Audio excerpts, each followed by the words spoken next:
Welcome to a brand new episode. This is Mental Health Matters with me. And of course, in this channel, we are always talking about the real stuff, the real issues behind mental health in every aspect of our lives, whether it's relationships, in your work, in your finances, and in so much more.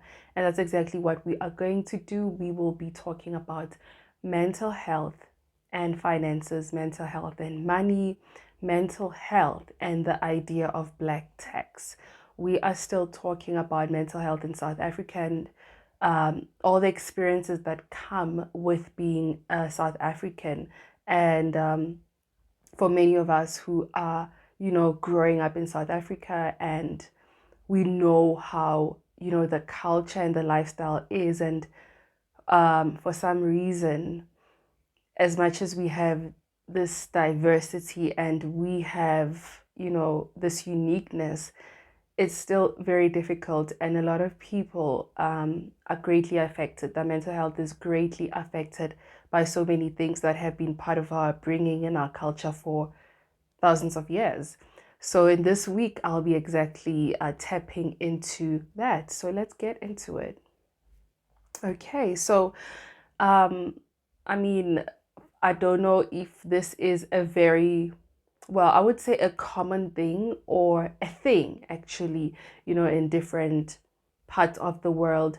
But in South Africa, as you know, predominantly a black child, you grow up and you become an adult, of course, or let me rather just say the minute you start working, the minute you start taking some form of responsibility, especially on a financial level, um, it is natural for you to begin to take care of your family. It's natural for you to begin to take care of your parents, take care of your siblings and so on, your nephews, your nieces, whatever the case is. It's a very common thing, and it has always been part of our cultures, has always been part of who we are, and it's normal, it's normal. But it doesn't take place in some instances, or it's not really a thing, in different aspects and so on. And for me personally, I have never experienced black tax. I am not going to lie and say that I have an experience with, I don't have any kind of experience with black tax. Um, my family, when I was raised, and even now, I've never had that kind of situation. But what I know that in my family, or when it comes to, my situation, if you are feeling the need to assist financially, or if you want to assist the parent, or if you want to do something, you absolutely can. You absolutely can. And it's there's no shame in that.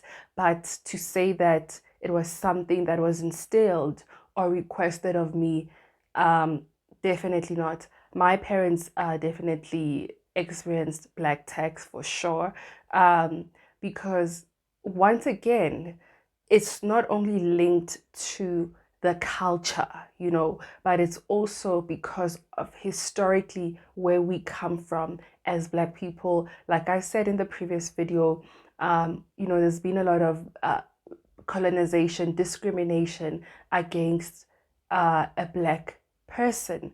And that has limited our resources, that has limited us financially, meaning that we wouldn't have equal opportunities and so on. And so if you look at the history of our country, of course, we are fairly new in this democracy thing. It's only been 29 years, if I'm not mistaken.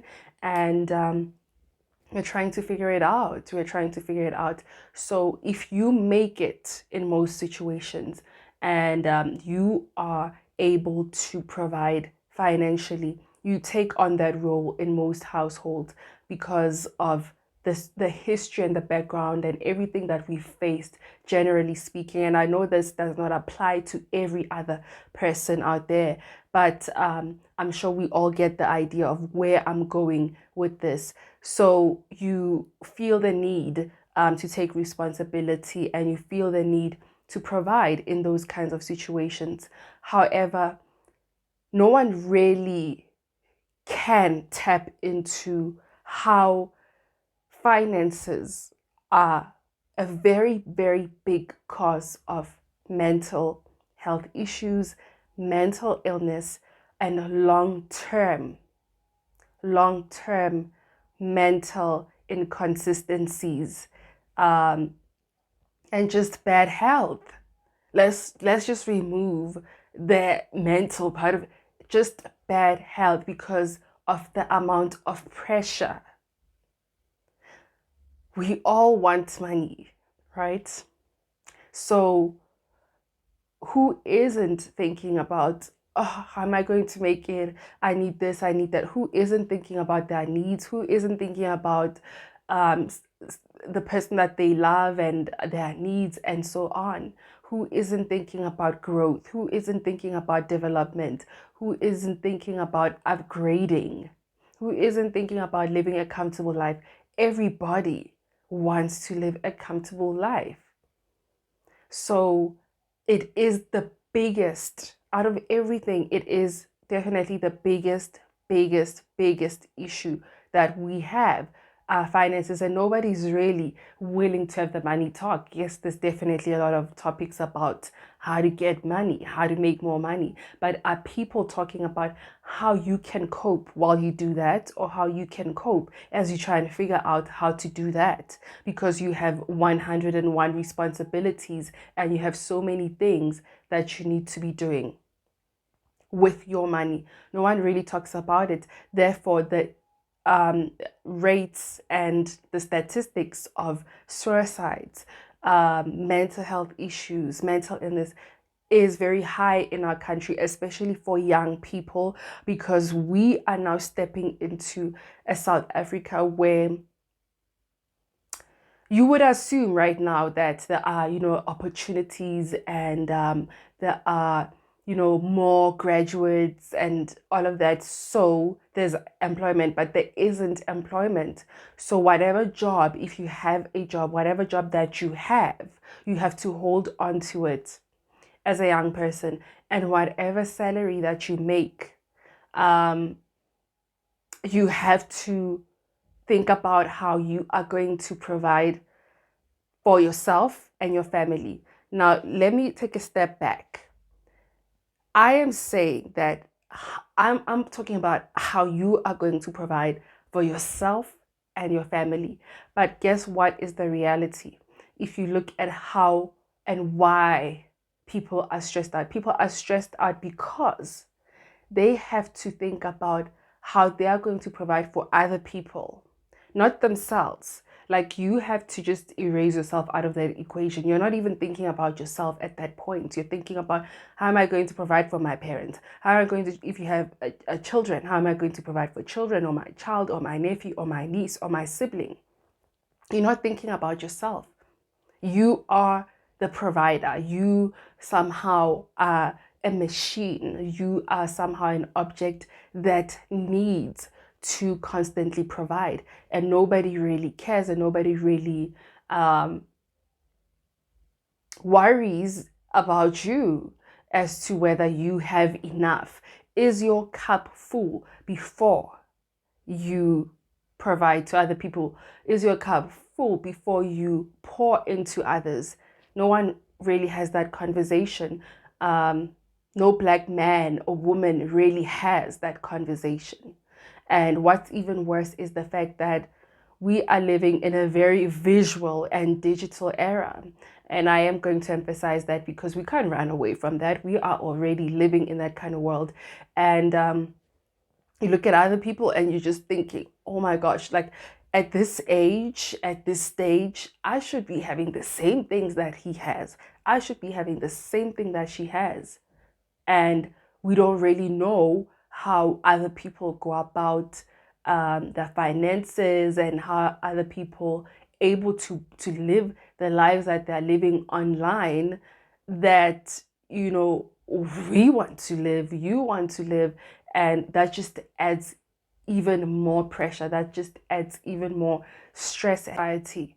So how then do you begin to take care of your mental health? How do you begin to invest in yourself when you have to think about what your family has to eat, um, how you're just going to make it, and you have these big dreams and these big goals, and you are young, you have so much to achieve, and you still have a very long way to go. It's a crisis. It's a big crisis, and no one is really talking about it. Why is no one talking about, why aren't people talking about it? It's simply because it's like there are no solutions. It's We talk about it, and then what happens when we talk about it? But I really think talking about it can help us to feel less isolated. Talking about it can really assist in you being mentally healthy and strong and aware of exactly what is going on, because the more you are feeling what you have to feel, and you're going through what you're going through, and you have to do what you need to do, the damage gets worse inside. The damage gets worse. And even when you have the chance and the opportunity to get out of that space, let's say you get an opportunity to travel, you get an opportunity to relocate, or you have an actual chance to move out, to begin your life, begin your dream, attempt a goal. Um, there's a lot of self-sabotage, there's a lot of guilt that comes with that, because you feel so attached to your situation and your home and your family life and the circumstances. You feel like you are the savior of everybody, but guess what? No one is really going to save you. You feel like this is the role that I have to play. Therefore, if I go out there and I live my life, it's going to make it seem like I'm taking out food out of, uh, people's mouths. I'm depriving them. But then, as much as circumstances might have assigned this kind of role to a lot of, youth, a lot of young people uh, in South Africa coming from these backgrounds, or these circumstances, as much as those roles have been assigned to us, I think that we don't have to chain ourselves and punish ourselves even further. If it is a form of punishment, I'm not sure if what I'm saying is making sense, but it feels like that the circumstances have assigned that role to you. You have no choice. You're the only one that people, that your loved ones can rely on. But isn't it enough? Isn't it enough what you're doing? Isn't that enough? Isn't that enough? What about you? What's going to happen to you? The real question is, what is going to happen to you? Who is going to provide for you? So how about you add yourself to that equation?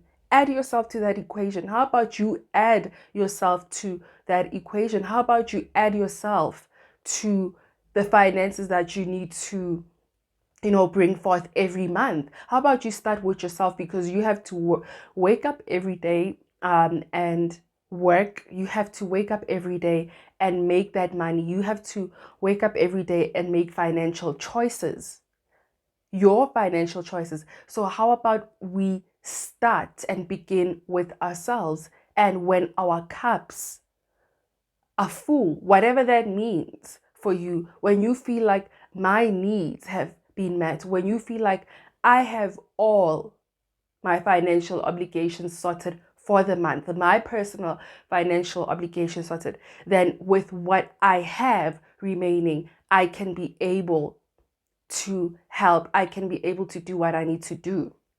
And there are people that are able to break out of this cycle and this toxic mentality, because it's very toxic.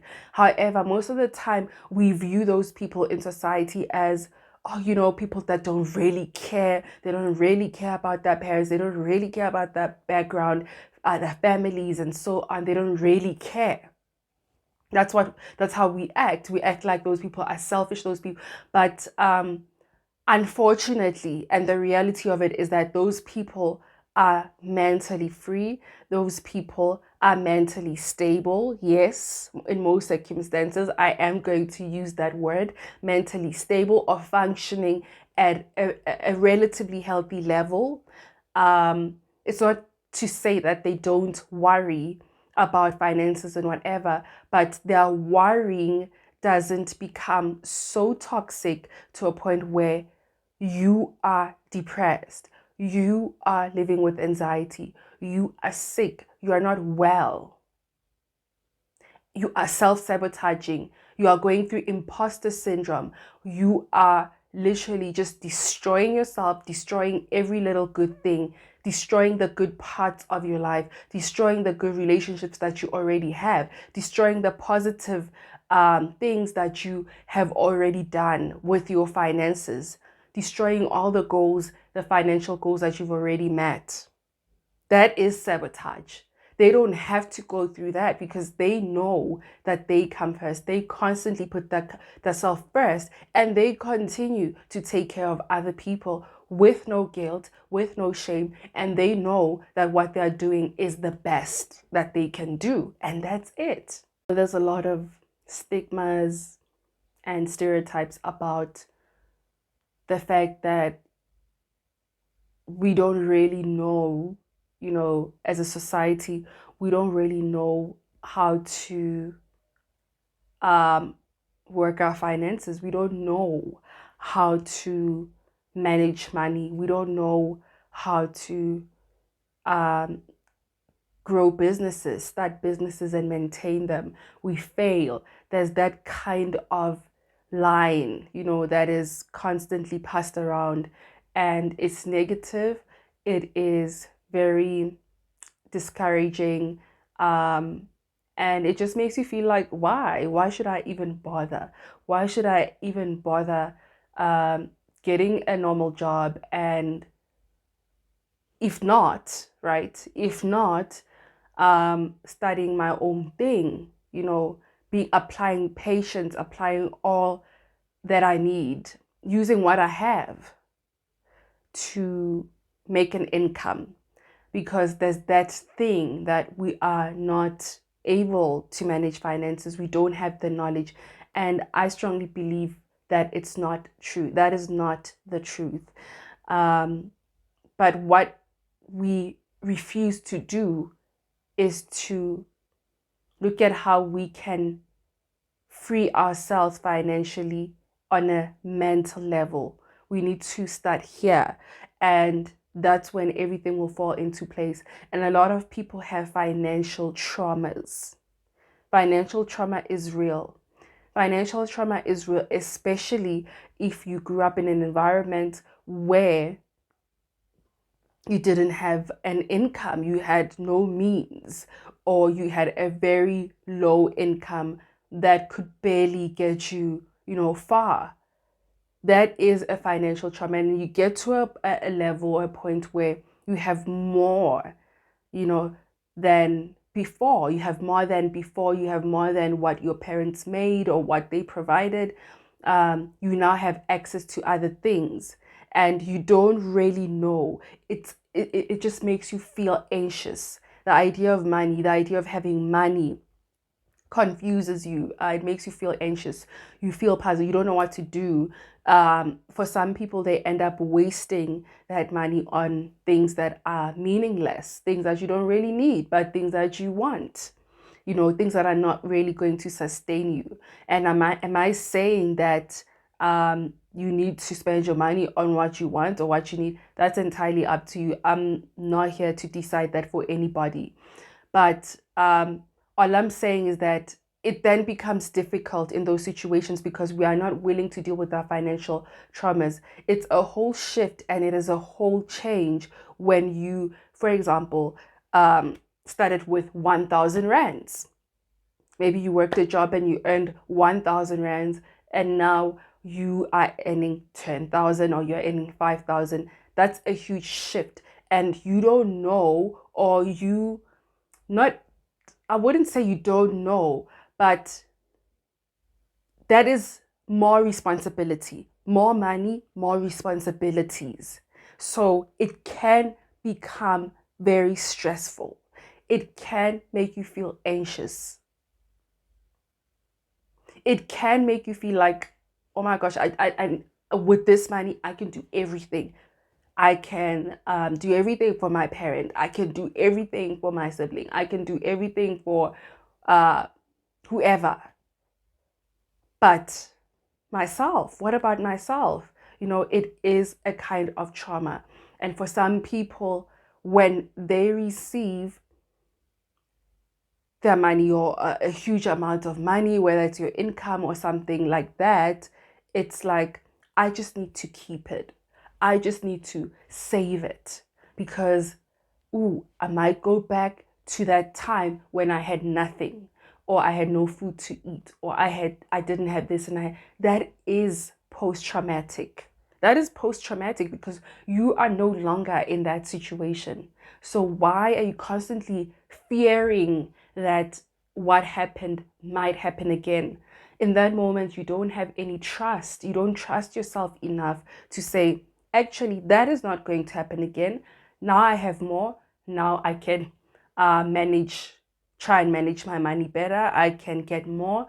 Maybe the first thing that I need to do is to make sure I have food, I have a meal, and then I can also cover other things. I can do other things with my money that will sustain me compared to before. So that is exactly what we see, in our culture, in our interactions in society, the society that we live in. And is that getting better? It's not getting better, considering the fact that the economy and the inflation and all these issues that we have, not only in our country, but on a global scale. So that's not getting better. It's not getting any better. It's really something that nobody really wants to talk about because we are so conservative, we are so secretive. It's money. But why are people dying? Why are people killing themselves, ending their lives? Why are people constantly ending things? So it is something that we need to question. Why are people in a state of depression? Why are people just constantly suffering? Why are people you're just constantly thinking about the same thing. You're just constantly asking yourself, how am I gonna get more money? What am I gonna do? You feel guilty. You feel like you need to be the savior of everybody. Who is saving you? And yet here you are and you're saying, I want to be this and I want to live this kind of life in the future and I want to acquire this. How are you going to acquire all of that when you can barely put yourself first? When you can barely put yourself first. And you know what that does? It harbors so much resentment because guess what? Yes, you continue to provide for other people as you should, and they are able to make it. They somehow are able to make it in most situations and they happily move on with their lives. And You get to a point where you can't sustain yourself anymore. Let's say you get out of your situation and you cannot sustain yourself anymore, and your siblings and everybody or whoever is able to sustain themselves. You are going to become resentful because you'll feel like, oh, I shouldn't have, I shouldn't have done it. And I don't think it's a matter of I shouldn't have done it. I think it's a matter of I should have put myself first. When I needed this, when I needed that for myself, I should have put myself first.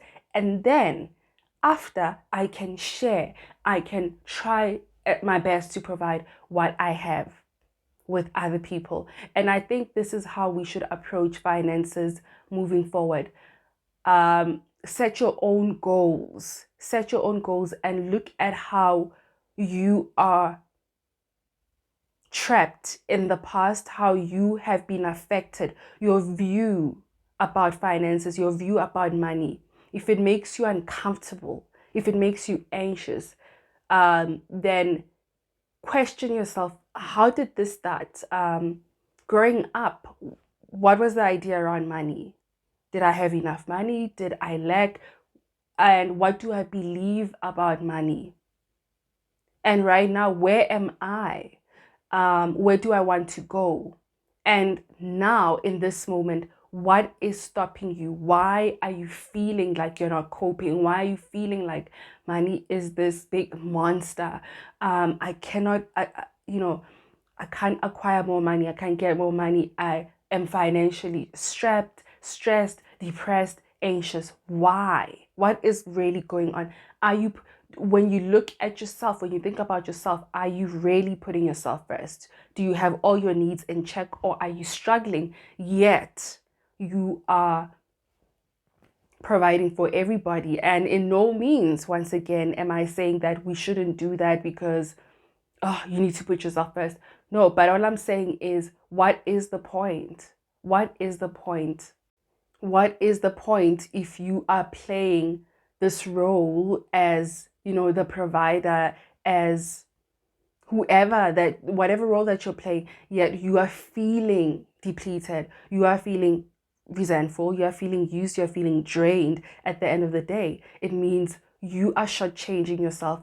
You are not taking care of yourself. You are putting yourself last, yet you want to do everything for everybody. So that is the kind of discussion that I wanted to have, and of course we will go into more discussions about finances and how you can work your mental health around those issues.